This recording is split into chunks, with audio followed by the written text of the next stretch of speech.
پوچھ لیں، آئے جو مشکل پیش کوئی، آؤ علماء سے پوچھ لیں۔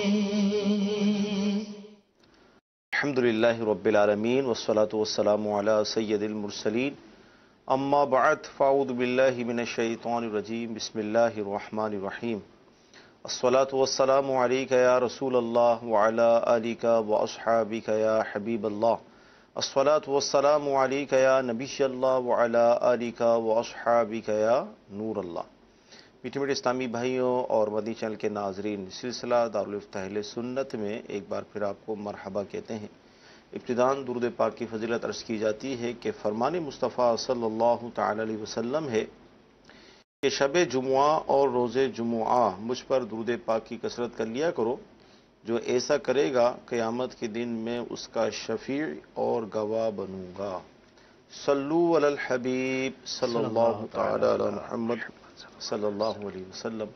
مدنی چینل کے ناظرین، الحمدللہ عز و جل اس سلسلے کی برکت سے ہمیں بہت کچھ سیکھنے کو ملتا ہے، ہمارے علم میں اضافہ ہوتا ہے۔ آپ کی کالز ایس ایم ایس ہم شامل سلسلہ کرتے ہیں۔ آئیے آپ کی کالز لیتے ہیں۔ مفتی صاحب سے میرا سوال ہے کہ پہلی رکعت میں امام کو ثنا پڑھنی چاہیے یا نہیں پڑھنی چاہیے؟ جی حضور کیا ارشاد فرمائیں گے؟ الحمدللہ رب العالمین والصلاة والسلام علی سید الانبیاء والمرسلین، اما بعد فاعوذ باللہ من الشیطان الرجیم، بسم اللہ الرحمن الرحیم۔ پہلی رکعت کی سنتوں میں سے ایک سنت یہ بھی ہے کہ امام ثنا پڑھے گا۔ ثنا پڑھنا سنت ہے تو امام بھی پڑھے گا۔ اسی طرح اگر ہم انفرادی طور پر اپنی نماز ادا کر رہے ہیں تو اس میں بھی تکبیر تحریمہ کے بعد اولاً ثنا پڑھیں گے۔ ٹھیک ہے۔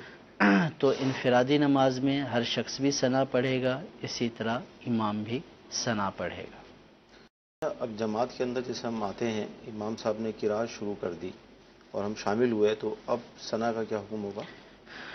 مقتدی کے لیے حکم یہ ہے کہ جب امام نے نماز شروع کر دی ہے، یعنی نماز تو شروع ہو گئی ہے، جب امام نے قرات شروع کر دی ہے تو اگر ثنا پڑھ لی ہے تو بہتر، اگر ثنا نہیں پڑھی ہے یا پڑھ رہا ہے تو پھر خاموش ہو جائے۔ صحیح۔ یعنی جہاں تک پہنچا ہے خاموش ہو جائے، یا بعد میں جماعت میں شامل ہوا ہے اور امام قرات کر رہا ہے تو خاموش تکبیر تحریمہ کہتے ہوئے ہاتھ باندھ کر خاموشی سے کھڑا ہو جائے۔ صحیح۔ وجہ اس کی یہ ہے کہ قرات کا سننا یہ واجب ہے صحیح۔ کہ جب قرآن پاک کی قرات کی جا رہی ہو تو مقتدی پر لازم ہے کہ وہ اس کو سنے اور خاموش رہے۔ ٹھیک ہے۔ تو اس لیے اگر وہ بعد میں آیا یا پہلے سے شامل ہے اور ابھی اس نے مکمل نہیں کی ہے یا ابھی پڑھنا ہی شروع نہیں کی ہے، امام نے قرات شروع کر دی ہے، تو اب یہ ثنا نہیں پڑھے گا۔ ٹھیک ہے۔ مدنی چینل کے ناظرین، ثنا پڑھنے کے حوالے سے ہمیں حکم پتہ چلا کہ اس کو کس انداز میں پڑھنا ہے، یعنی اگر ہم جماعت میں شامل ہوں گے تو کیا حکم ہوگا، انفرادی طور پر نماز پڑھیں گے تو اس کا کیا حکم ہوگا۔ جی اگلی کال لیں گے۔ میرا ایک سوال ہے، اگر کسی کے پاس ایک گھر ہے اور وہ بھی قرضے پر لیا ہے، اور اگر 13 لاکھ روپے قرضہ ہے اور 10-11 لاکھ اس بندے کے پاس موجود ہیں، اور بینک وہ ماہانہ قسطیں لیتا ہے، مگر وہ بندہ سارے پیسے دینا چاہتا ہے بینک کو قرضے میں تاکہ اس کا قرضہ ختم ہو جائے، مگر وہ بینک ابھی نہیں لے سکتا 2 سال تک، تو اس صورت میں زکوٰۃ کے بارے میں کیا حکم ہے؟ کیا فرمائیں گے حضور؟ جتنی مالیات انہوں نے بتائی ہے کہ 11 لاکھ ان کے پاس نقدی کی صورت میں موجود ہے، لیکن 13 لاکھ ان کے اوپر قرضہ ہے، اس کے علاوہ ان کے پاس اگر کوئی اور مال زکوٰۃ نہیں ہے تو اس صورت میں ان کے اوپر زکوٰۃ لازم نہیں ہے۔ صحیح۔ کیونکہ زکوٰۃ لازم ہونے کے لیے شرط یہ ہے کہ وہ صاحب نصاب ہو، اور صاحب نصاب وہ ہوتا ہے کہ جو اپنی حاجات، ضروری حاجات کے علاوہ جس کے پاس بقدر نصاب رقم موجود ہو اور قرض وغیرہ بھی اس کے اوپر نہ ہو، اگر ہے تو اتنا ہو کہ قرض کو لیس کرنے کے بعد، یعنی نفی کرنے کے بعد، کاٹنے کے بعد اتنا باقی بچے کہ جو نصاب کی بقدر ہو، نصاب کی مقدار ہو، تو تب زکوٰۃ لازم ہوگی۔ اگر قرض کو نکال دیں ٹوٹل رقم میں سے تو نکالنے کے بعد وہ صاحب نصاب نہیں رہتا ہے تو اس صورت میں زکوٰۃ ان پر لازم نہیں ہوگی. ٹھیک.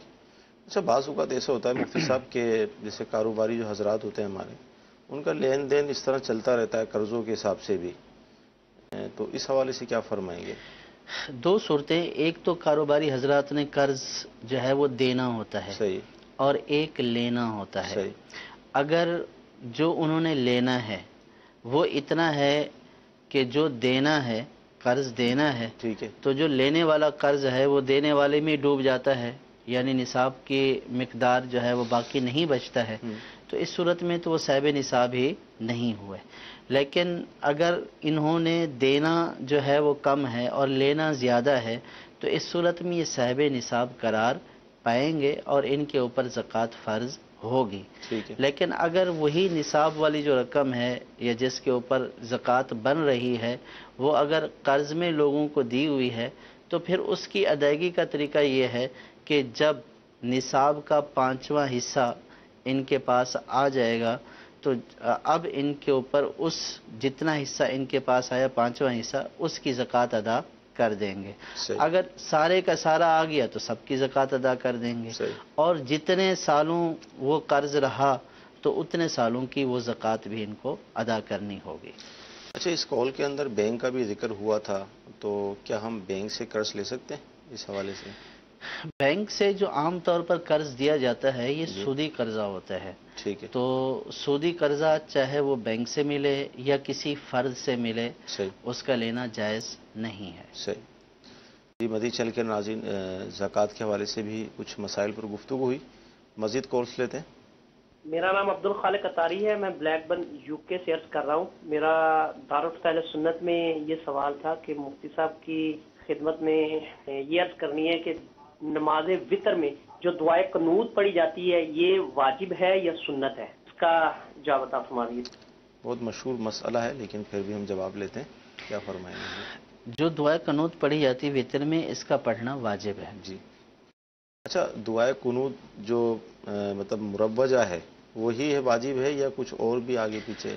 کوئی سی بھی معصورہ دعا پڑھ سکتے ہیں، لیکن بہتر یہ ہے کہ احادیث پاک میں جن دعاؤں کا ذکر آیا ہے ایک تو وہ جو ہم پڑھتے ہیں، اس کے علاوہ اور بھی دعائیں جو ہیں وہ ذکر کی گئی ہیں حدیث پاک میں وہ بھی پڑھ سکتے ہیں.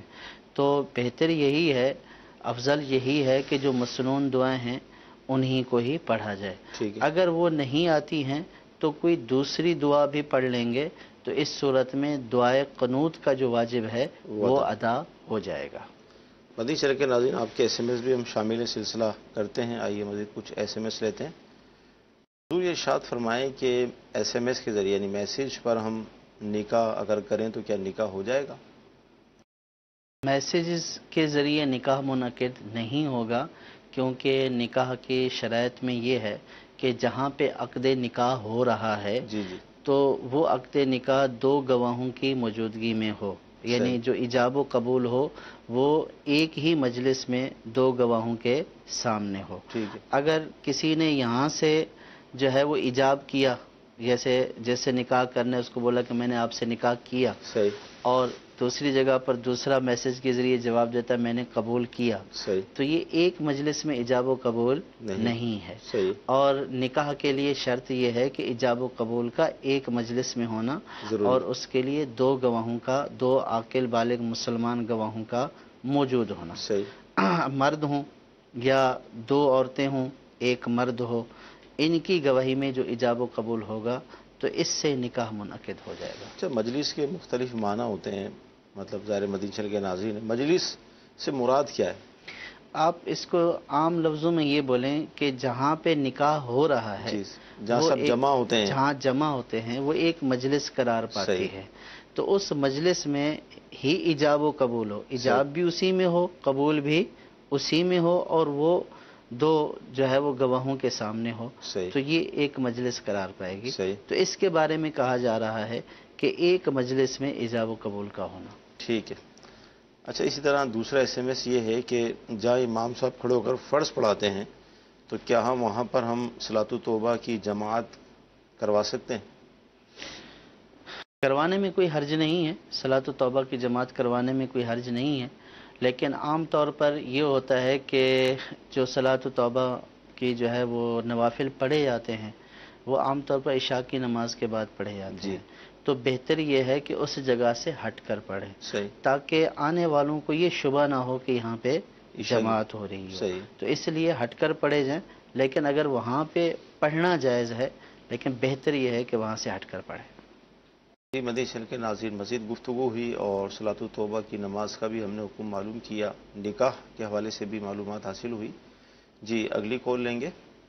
محمد فرحان اتاری سرجانی کراچی. جیسا کہ لوگوں میں مشہور ہے کہ رشتہ آسمانوں پر ہوتا ہے، کیا یہ صحیح ہے اور اس کے متعلق کتاب وغیرہ ہے اور تلاش کرنا چاہیے؟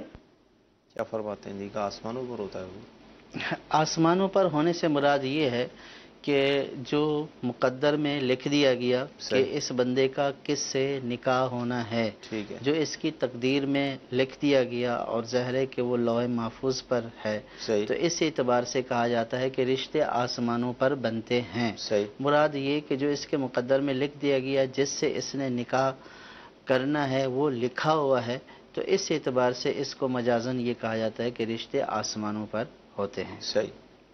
جی مزید کال. جب ہم امام صاحب کے پیچھے نماز پڑھتے ہیں تو دوسری رکعت میں عطیات کے بعد اگر درود شریف پڑھا جائے تو اس کے لیے کیا حکم ہے؟ اگر بندہ پڑھ لیتا ہے تو سجدہ سہو ہوگا کہ نہیں ہوگا؟ جماعت میں اگر تحیات کے بعد کچھ پڑھ لیا دوسری رکعت میں تو اب مقتدی کے لیے کیا حکم ہوگا؟ جی مقتدی کے لیے حکم یہ ہے کہ وہ عبدہ رسولہ تک تشہد پڑھے اور اس کے بعد درود پاک نہ پڑھے. صحیح، اور اگر جان بوجھ کر پڑھ لیا تو گناہ گار ہوگا، صحیح، لیکن سجدہ صاحب ان کے اوپر لازم نہیں ہوگا صحیح، کیونکہ یہ امام کی اقتداء میں ہے. صحیح، ہاں اگر امام سے صاحب ہوگا تو اس صورت میں مقتدی پر بھی لازم ہوگا. صحیح، لیکن اگر مقتدی سے کوئی صاحب لازم ہو جاتا ہے امام کے پیچھے تو پھر مقتدی پر سجدہ صاحب لازم نہیں ہے. صحیح، لیکن اگر جان بوجھ کر پڑھیں گے تو گناہ گار ضرور ہوں گے، تو لہٰذا اس سے بچنا چاہیے. اور اگر بھول کر پڑھا ہے تو اس صورت میں گناہ نہیں ہے. سجدہ صاحب دونوں صورتوں میں نہیں ہے، چاہے ٹھیک ہے. جان بوجھ کر پڑھیں چاہے بھول کر پڑھیں. اچھا میں مزید اس میں ایڈ کروں گا کہ اگر بالفرض ان کی رکعت نکل جاتی، جی ان کو بعد میں نماز پڑھنی ہوتی اپنی وہ رکعت، تو کیا آپ سجدہ صاحب کرتے ہو؟ ہاں، جو اپنی انفرادی نماز یہ ادا کر رہے ہیں یعنی رکعت ادا کر رہے ہیں جتنی رکعتیں رہ گی، اگر ان میں صاحب ہوا ہے صحیح، جس سے سجدہ صاحب لازم ہو جاتا ہے، کوئی واجب ترک ہوا ہے، تو اس صورت میں ان کے اوپر سجدہ صاحب لازم ہوگا. جی اگلی کال لیں گے. تھا کہ میرے ماموں کو گاؤں میں دفن کیا گیا تو اس کا شہر میں شبینہ پڑھا سکتے ہیں؟ شبینہ جو قرآن مجید پڑھاتے ہیں. شبینہ کے بارے میں پوچھ رہے ہیں. جی شبینہ یہ ہے کہ رمضان میں یا غیر رمضان میں بہت سارے حفاظ جمع ہو کر جو ہے وہ ختم قرآن کرتے ہیں. تو اس کے لیے ضروری نہیں ہے کہ جہاں پہ کسی کی وفات ہوئی ہے یا جہاں پہ کسی کی تدفین ہوئی ہے تو وہیں پہ ہی اس کے لیے ایصال ثواب کیا جائے، ایسا نہیں ہے. صحیح، اگر کوئی دنیا کے کسی بھی کونے میں جو ہے اس کی وفات ہوئی ہے یا اس کی تدفین ہوئی ہے تو دوسری جگہ اس کے لیے ایصال ثواب کیا جا سکتا ہے. لیکن یہ ضروری نہیں ہے کہ شبینے کی صورت میں کیا جائے. شبینہ ایک مخصوص صورت ہے. اس کے علاوہ بھی جیسے حفاظ کو بلا کر ختم قرآن کروا لیا یا اور جو ہے وہ ذکر و اوراد وغیرہ پڑھ کر یا درود پاک پڑھ کر ایصال ثواب کر دیا، تسبیحات، مختلف صورتیں، یہ ساری صورتیں ایصال ثواب کی ہیں. اور یہ ضروری نہیں ہے کہ جہاں پہ وفات یا جہاں پہ تدفین ہے تو وہیں پہ ہی یہ کیا جائے. کسی بھی جگہ پر میت کے لیے ایصال ثواب کیا جا سکتا ہے. اور یہ جو ثواب ایصال کیا جاتا ہے، پہنچایا جاتا ہے، یہ اللہ کی رحمت سے میت کو پہنچتا ہے. شبینہ جو ہوتا ہے حضور، ویسے تو اب شاید اب اس کا رجحان کم ہو گیا، پہلے بہت ہوتا تھا، ہم دیکھتے تھے. یعنی قرآن مجید بڑی اسپیڈ میں پڑھا جاتا ہے، شاید 2 دن میں یا 3 دن میں ختم قرآن کا سلسلہ ہوتا ہے. تو کیا فرمائیں گے اس طرح مطلب اسپیڈ میں قرآن پڑھنا؟ پھر بچے بھی اس میں شامل ہوتے ہیں، ایک عجیب بعض اوقات منظر بن جاتے ہیں. اس میں 2 طرح کے عام طور پر شبینے ہوتے ہیں. ایک تو جو رمضان کی راتوں میں ہوتا ہے، جب 27ویں کو ختم قرآن ہو جاتا ہے تو پھر شبینے کے عنوان سے ختم قرآن ہوتا ہے. جی. اور ایک یہ ہوتا ہے کہ عام طور پر لوگ جو ہے وہ یوں بھی کرتے ہیں کہ ایک پوری رات میں قرآن پاک ختم کر دیتے ہیں. تو قرآن پاک چاہے وہ شبینے میں پڑھا جائے، شبینے کا مطلب یہ ہے کہ ایک شب میں قرآن پاک کو ختم کرنا. صحیح. تو اب چاہے وہ تراویح میں پڑھا جائے یا شبینے میں پڑھا جائے، تو قرآن پاک کو جس طرح پڑھنا ہے اسی طرح ہی پڑھنا لازمی ہے، اور تمام قواعد کا لحاظ کرتے ہوئے، تجوید کا لحاظ کرتے ہوئے، کوئی ایسی غلطی نہ ہو کہ جس سے پڑھنا ہی ناجائز اور گناہ ہو جائے. صحیح. تو ان ساری چیزوں کا تو لحاظ رکھنا ضروری ہے. بعض لوگ اس کا لحاظ نہیں رکھتے ہیں، یعنی یوں ہے کہ تعداد تو پوری کر لی، صحیح، لیکن جو کوالٹی ہے اس چیز کی وہ نہیں ہے. جیسے آپ رمضان میں تراویح کو دیکھ لیجئے کہ کوانٹٹی تو پوری ہو گئی، یعنی 30 دن میں 30 پارے یا 27 دن میں 30 پارے ختم قرآن ہو گیا. صحیح. لیکن اس ختم قرآن کی کوالٹی کیا ہے؟ صحیح. یعنی جو پڑھنے کا معیار ہے وہ کیا ہے؟ تو چاہے قرآن پاک کو ایک رات میں پڑھیں، چاہے 27 یا 30 راتوں میں پڑھیں، تو قرآن کو جس زبان میں جس لہجے میں اترا ہے تو اس کے مطابق ہی پڑھنا اس کو ضروری ہے. تمام قواعد کی رعایت کرنا ضروری ہے. اب اگر کوئی اس طرح پڑھتا ہے کہ معاذ اللہ اس کا معنی مفہومی تبدیل ہو جاتا ہے اور ایسی غلطیاں جو ہے وہ ہو جاتی ہیں کہ جو تجوید و قرات کے مطابق ناجائز اور حرام کے درجے پر پہنچ جاتی ہیں، تو پھر ایسی تلاوت کرنے کا کوئی فائدہ نہیں ہے. کہ مقصود تھا قرآن پاک کو صحیح طور پر پڑھ کر ثواب حاصل کرنا، لیکن یہاں پہ غلط قرآن پاک پڑھ کر الٹا گناہ حاصل کیا. تو اس طرح کے جو ہے وہ شبینے یا اس طرح کی تراویحاں نہ جو ہے وہ اہتمام کیا جائے کہ جس میں بجائے ثواب حاصل کرنے کے الٹا جو ہے وہ گناہ ملے. یعنی کہ قرآن پاک جو ہے وہ قرآن پاک پڑھنے والے کے اوپر لعنت کرے کہ میں تو اس طرح نہیں اترا تھا جس طرح تو مجھے پڑھ رہا ہے. تو اس طریقے سے نہیں پڑھنا چاہیے. اور پھر نوافل میں بھی جو ہے وہ اس کو پڑھا جاتا ہے. وہ جو شبینہ رمضان میں ہوتا ہے تو اس میں جو ہے وہ نوافل کی صورت میں پڑھا جاتا ہے. تو اس میں نابالغ بچے پڑھ رہے ہوتے ہیں اور پیچھے بالغ ان کی اقتداء کر رہے ہوتے ہیں، تو یہ اقتداء بھی جائز نہیں ہے.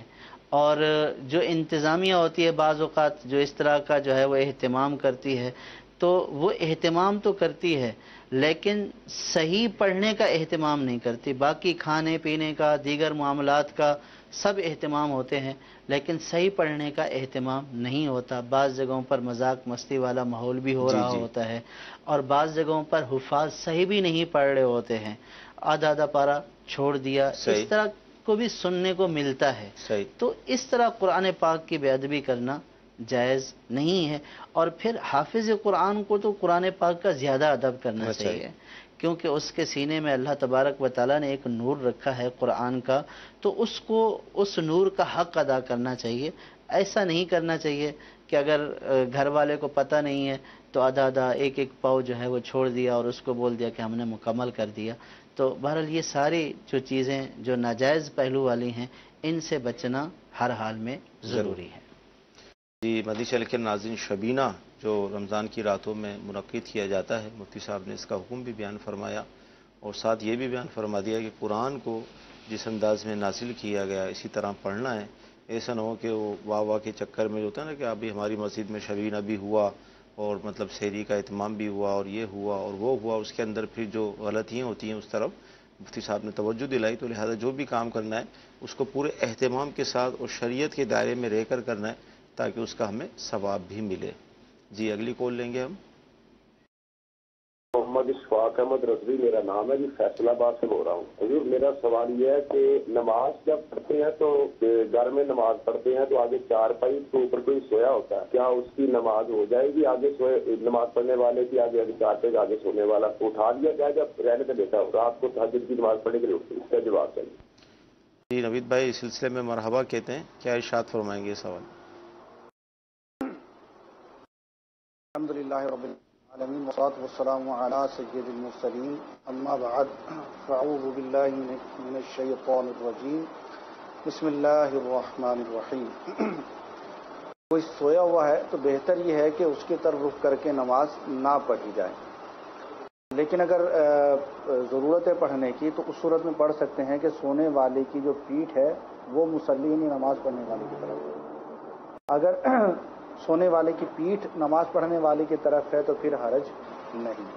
ٹھیک ہے جی، مزید کال لیں گے۔ محمد اسلم نام ہے میرا۔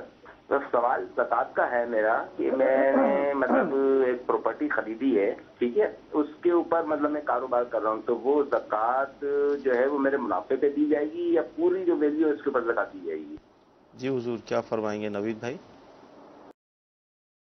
یہ شاید پراپرٹی کی خرید و فروخت کا کاروبار کرتے ہیں جی، تو جو پراپرٹی کی خرید و فروخت کا کاروبار کیا جاتا ہے تو اس میں پراپرٹی مال تجارت ہوتی ہے، تو مال تجارت میں فقط پروفٹ پر زکوٰۃ نہیں دی جاتی بلکہ کل مارکیٹ ویلیو پر زکوٰۃ دی جاتی ہے۔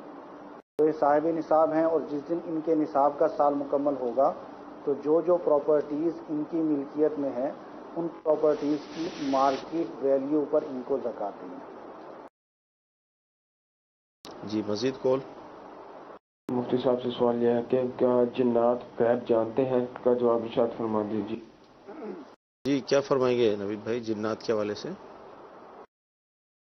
جنات بالکل غیب نہیں جانتے، اور جو معاذ اللہ یہ عقیدہ رکھے کہ جنات غیب جانتے ہیں تو یہ عقیدہ رکھنا کفر ہے، اور ایسا عقیدہ رکھنے والے پر فرض ہو جائے گا کہ وہ فوری طور پر تجدید ایمان کرے اور اس باطل عقیدے سے توبہ کرے۔ تو اب اس کے اندر یہ ہے، اولاً تو یہ ہے کہ جنات سے غیب کی بات پوچھنا، جس طرح بہت سارے لوگوں پر بابا جی آ جاتے ہیں یا کوئی جن وغیرہ آ جاتا ہے اور وہ بہت ساری خرق عادت اور ایسی چیزیں بیان کرتا ہے جو عام طور پہ لوگ بیان نہیں کرتے، تو ان سے جا کے غیب کی باتیں پوچھنا کہ کل کیا ہوگا، فلاں کے ساتھ کیا ہوگا، فلاں مقدمے کا کیا نتیجہ نکلے گا، کسی کا بیٹا ہوگا یا بیٹی ہوگی، یا فلاں کا کاروبار اچھا چلے گا یا نہیں چلے گا، تو اس طرح غیب کی باتیں ان سے پوچھنا یہ حرام ہے اور گناہ ہے۔ اور یہ عقیدہ رکھنا کہ یہ جو بابا جی ہیں یا جن صاحب ہیں تو یہ غیب کی بات جانتے ہیں اور اس کا جو جواب دے رہے ہیں یہ جوابی درست ہے، تو یہ عقیدہ سراسر کفر ہے۔ ایسا عقیدہ رکھنے والے پر فرض ہے کہ وہ توبہ کرے اور تجدید ایمان کرے اور اس باطل عقیدے کو ہمیشہ کے لیے چھوڑ دے۔ نوید بھائی ایک دوبارہ سے جو زکوٰۃ کا سوال تھا اس میں مزید ایک سوال یہ ایڈ کرنا ہے، اگر جیسے انہوں نے دکان لی مثال کے طور پہ کاروبار کے لیے، اور یعنی اس دکان کے اندر وہ کاروبار بھی کرتے ہیں، تو اب زکوٰۃ کا حکم کیا ہوگا؟ ایک تو ہے پراپرٹی کا کاروبار کہ پراپرٹی کی خرید و فروخت کی جاتی ہے، تو جو پراپرٹی کی خرید و فروخت کی جاتی ہے تو اس میں پراپرٹی بذات خود مال تجارت ہوتی ہے۔ ٹھیک ہے، پراپرٹی کی مارکیٹ ویلیو یعنی کہ جو رائج قیمت اس پراپرٹی کی وہ لی جائے گی۔ ایک ہوتا ہے کہ ایک آدمی نے دکان خریدی ہے کاروبار کرنے کے لیے، کہ دکان تو خرید لی ہے لیکن اب اس میں اس نے کاروبار کرنا ہے کہ پرچون کی دکان کھولنی ہے، کپڑے کی دکان کھولنی ہے، جوتے کی دکان کھولنی ہے، کسی بھی قسم کی کوئی دکان کھول کر اس میں تجارت کرنی ہے۔ ٹھیک ہے، تو ویسی صورت میں وہ دکان اگرچہ ایک طرح کی تجارت میں استعمال ہو رہی ہے لیکن وہ دکان بذات خود مال تجارت نہیں ہے، تو چونکہ وہ بذات خود مال تجارت نہیں ہے تو اس دکان پر فی نفسہ ہی زکوٰۃ نہیں ہوگی، البتہ جو اس کا جو مال دکان کے اندر بطور مال تجارت ہے اس پر زکوٰۃ دینی ہے۔ اور زکوٰۃ دینے کی تھوڑی سی تفصیل ہے، اگر اس کو سمجھ لیں گے انشاءاللہ عز و جل زکوٰۃ نکالنے میں آسانی رہے گی۔ تو چاہے اب کوئی تجارت کرنے والا ہے، چاہے دکان کھول کر تجارت کرنے والا ہے یا پراپرٹی کی تجارت کرنے والا ہے یا امپورٹ ایکسپورٹ کرنے والا ہے یا کچھ بھی کرنے والا ہے، تو وہ اپنی زکوٰۃ کس طرح نکالے گا؟ تو اس میں طریقہ کار یہ ہے کہ سب سے پہلے وہ یہ دیکھے کہ اس کے نصاب کا سال کس تاریخ سے شروع ہو رہا ہے۔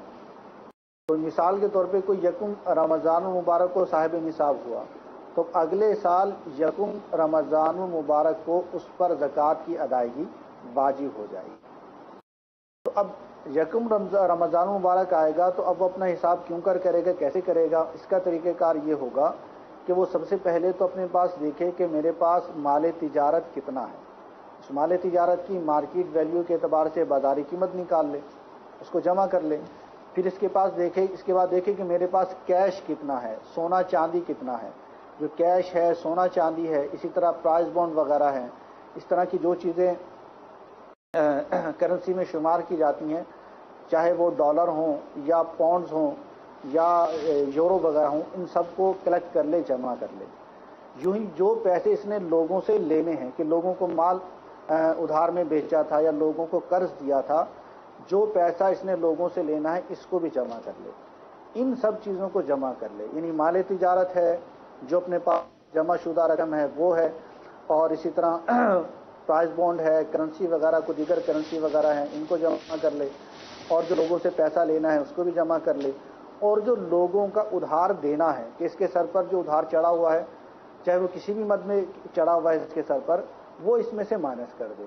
تو مائنس کرنے کے بعد جو رقم بچتی ہے، اگر وہ بقدر نصاب ہے تو اس پر زکوٰۃ کی ادائیگی کرنی ہے، اور اگر وہ نصاب سے کم بچتی ہے تو پھر ایسی صورت میں زکوٰۃ کی ادائیگی نہیں کرنی، اور اگر بقدر نصاب یا نصاب سے زائد بچتی ہے تو اس پر زکوٰۃ ادا کرنی ہوگی 2.5% کے اعتبار سے۔ 2.5% کا مطلب یہ ہے کہ اس مال کا 40واں حصہ ادا کرنا ہے، اور آسانی کے لیے یہ ہے کہ جو بھی رقم بنتی ہے اس کو 40 پر تقسیم کر دیں، اور تقسیم کرنے کے بعد جو حاصل جواب آئے گا وہ زکوٰۃ ہوگی۔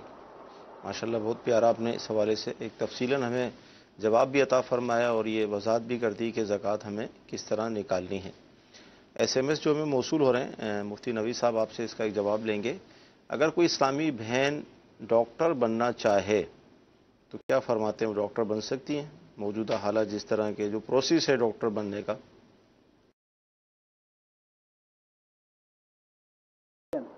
تعلیم فی نفسی تعلیم تو کوئی بھی بری نہیں، بلکہ طب کی جو تعلیم ہے یہ افضل ترین تعلیم ہے، کیونکہ اس کے بارے میں حکماء کا قول بھی ہے کہ العلم علمان، علم الطبی و علم الادیان، کہ علم دو ہی ہیں، ایک علم طب ہے یعنی میڈیکل کا علم ہے، اور دوسرا دین کا علم ہے۔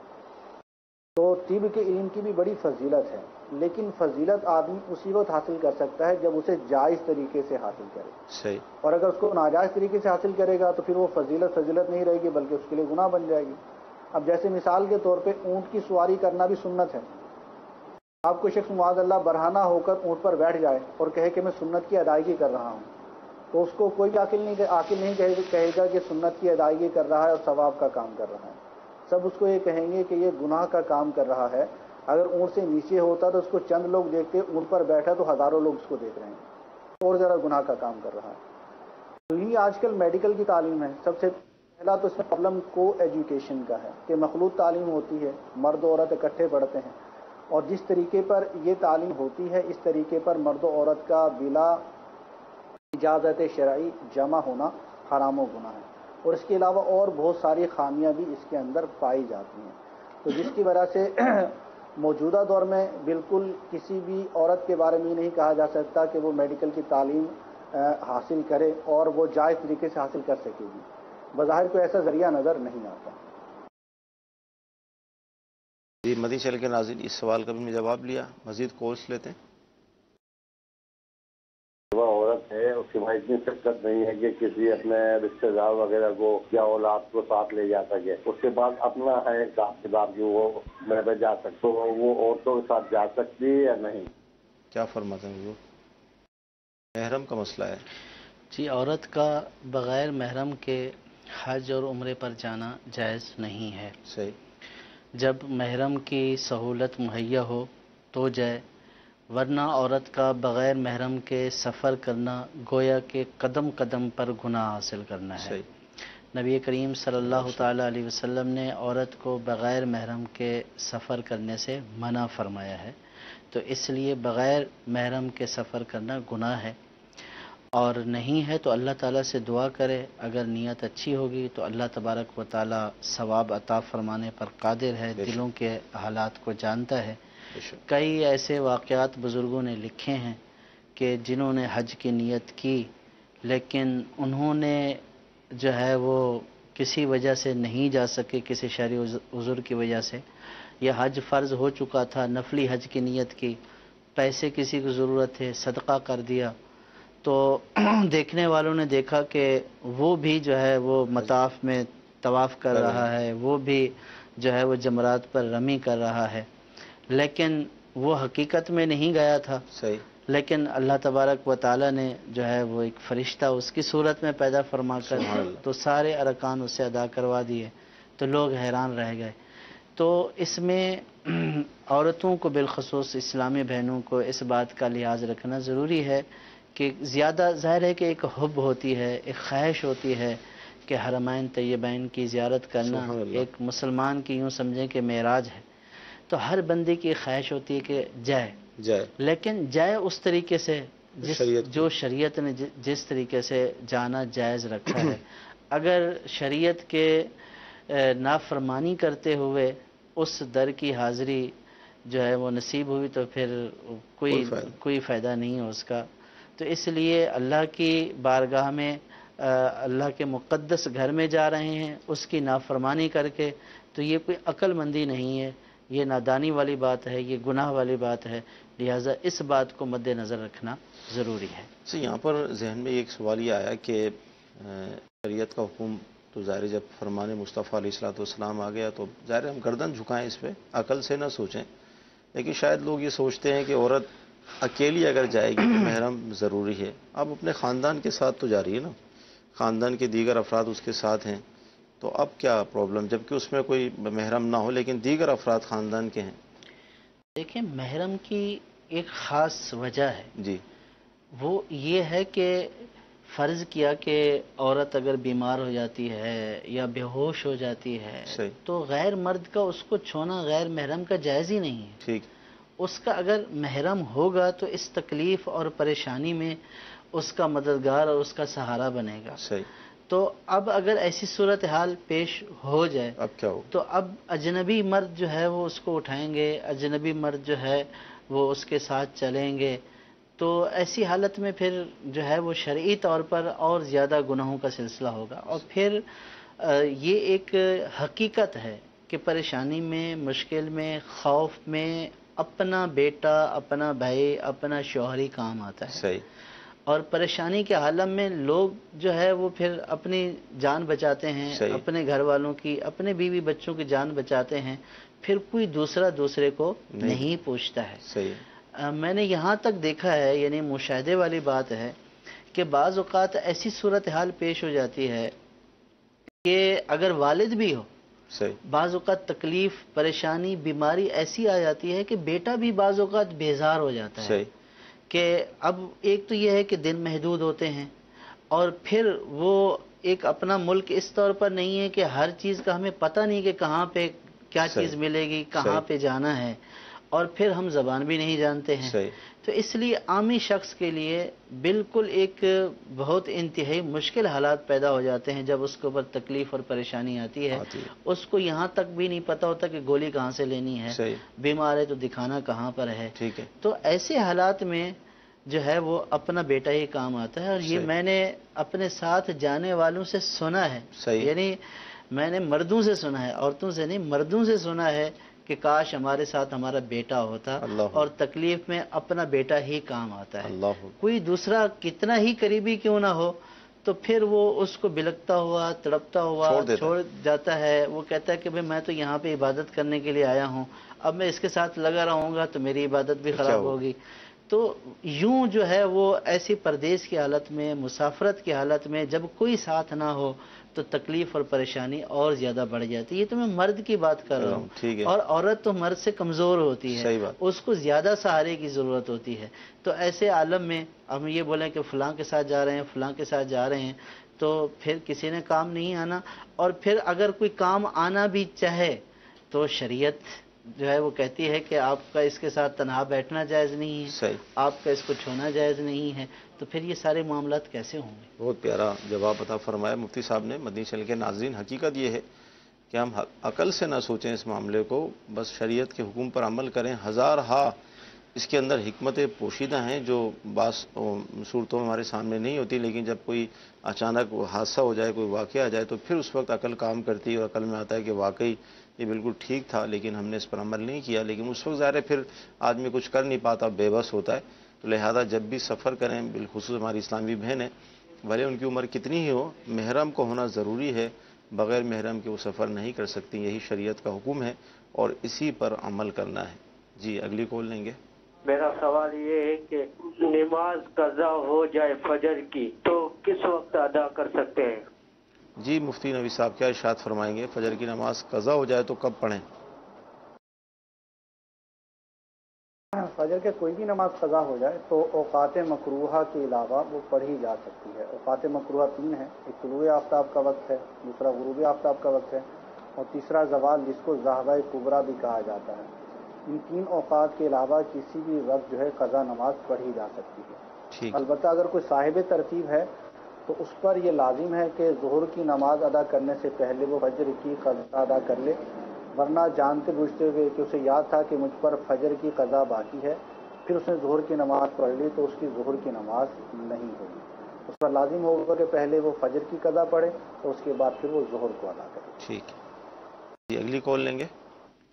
سعادت طاری اٹلی سے عرض کر رہا ہوں، میرا دارالفتہ میں ایک سوال ہے کہ اگر 2 شخص نماز پڑھ رہے ہیں، ایک امام اور ایک مقتدی، تو کسی وجہ سے مقتدی کی نماز فاسد ہو جاتی ہے تو امام کے لیے کیا حکم ہے کہ وہ قرات اونچی آواز میں کرے گا؟ اس کی نماز کا کیا حکم ہے؟ جی نوید بھائی کیا ارشاد فرمائیں گے؟ امام کے لیے یہ حکم ہے کہ وہ امامت کے انداز میں ہی نماز پڑھے گا، یعنی جس طرح ایک امام نماز پڑھتا ہے، اگر جہری نماز ہے تو جہر کرے گا، سری نماز ہے تو سر کرے گا، اور تکبیرات انتقالات وغیرہ بلند آواز کے ساتھ کرے گا۔